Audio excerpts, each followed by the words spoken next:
Bonjour à tous. Je vous rappelle qu'il y a le coronavirus dehors, donc s'il vous plaît, restez chez vous. Aujourd'hui, on va voir comment représenter graphiquement une fonction. On a réussi à lire graphiquement une fonction à l'aide d'un tableau et à l'aide de calculs. Maintenant, on va le représenter.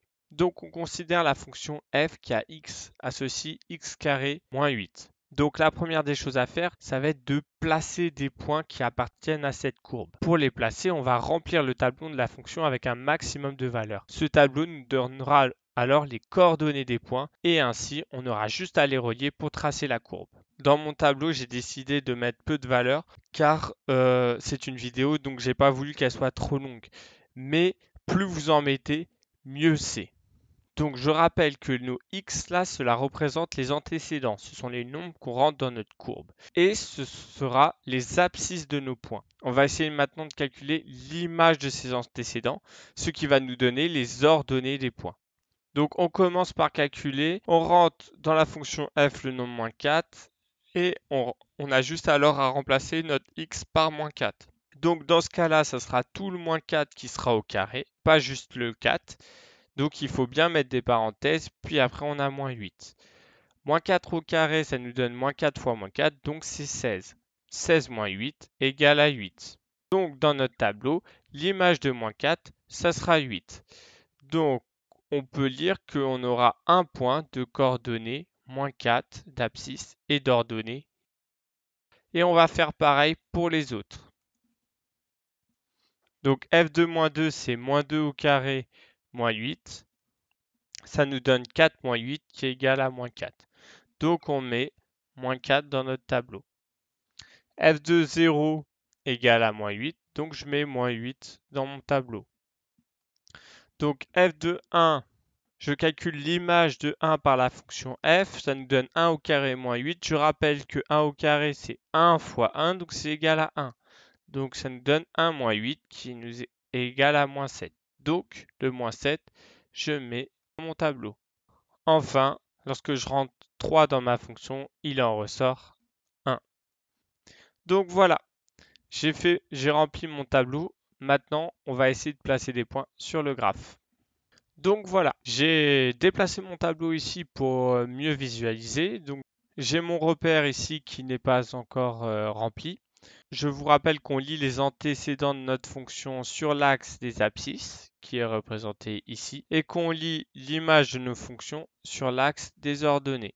Je vais placer mon premier point qui est d'abscisse moins 4, c'est-à-dire l'antécédent de notre fonction, et d'ordonnée 8, qui est l'image de moins 4 par la fonction f. Mon moins 4 se situe ici sur l'axe des abscisses. Mon 8 se situe ici sur l'axe des ordonnées. Et après, on va faire correspondre les deux nombres. C'est-à-dire qu'on va faire des pointillés partant du nombre moins 4. Ces pointillés-là doivent être perpendiculaires à l'axe des abscisses. Et on va faire des pointillés partant de 8 qui sont perpendiculaires à l'axe des ordonnées. Et notre point se situera à l'intersection des deux. Et on fait pareil pour les autres. Donc, ici, on rentre moins 2 dans notre fonction, c'est-à-dire moins 2 en abscisse. Et il en ressort moins 4. Donc, l'image comme l'image égale à moins 4 en ordonnée. Et encore une fois, on fait correspondre les deux nombres. Le point d'intersection des deux sera donc ici. Donc là, on a trouvé un deuxième point de notre courbe de la fonction f. Pour le troisième point, l'abscisse c'est 0 et l'ordonnée c'est moins 8.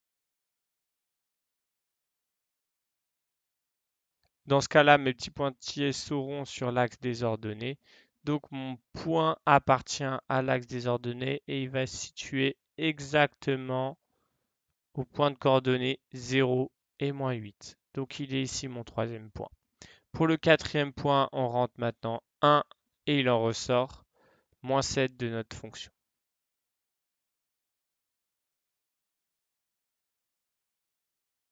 L'intersection des deux, ce sera notre quatrième point. Et enfin, notre dernier point de coordonnées 3 d'abscisse et 1 d'ordonnée il sera ici.